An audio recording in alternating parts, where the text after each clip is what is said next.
Ayan po, yan ang lulutuin natin tinumis. Tinambog ko na yung sibuyas, tambog-tambog. Tapos ayan po ang kamatis. Ayan po, pakuluan natin siya hanggang sa lumambot.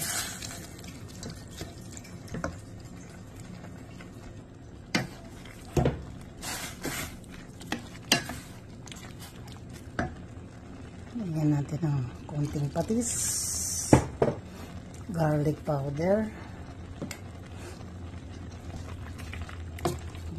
takpan muna natin siya. Lagyan natin siya. Rosin kasi ayaw pa lumabas. Lagyan na natin, mahina lang ang apoy. Kailangan halo-halo para hindi makulta ang ating nilagay na chocolate.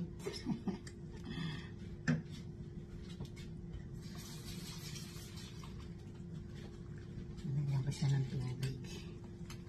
Yan po. Halo-halo lang po hanggang sa matunaw siya.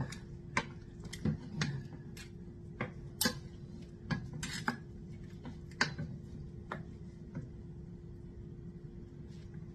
Yan po.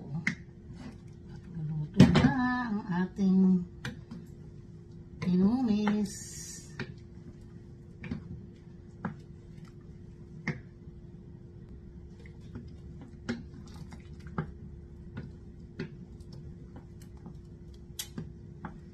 Umiinit na po dito sa Chicago.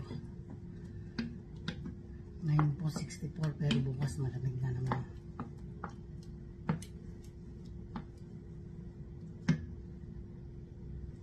Natin ang suka. Ayan.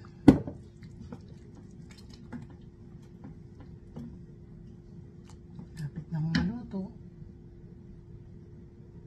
Lagyan natin ng isang Knorr cubes.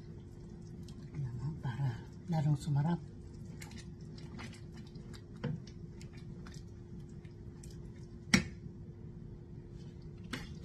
Ito po ang ating spinach. Lagyan na natin.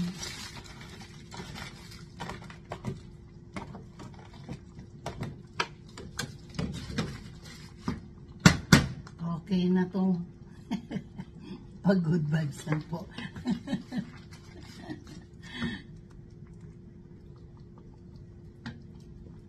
Ayos na po ang lasa.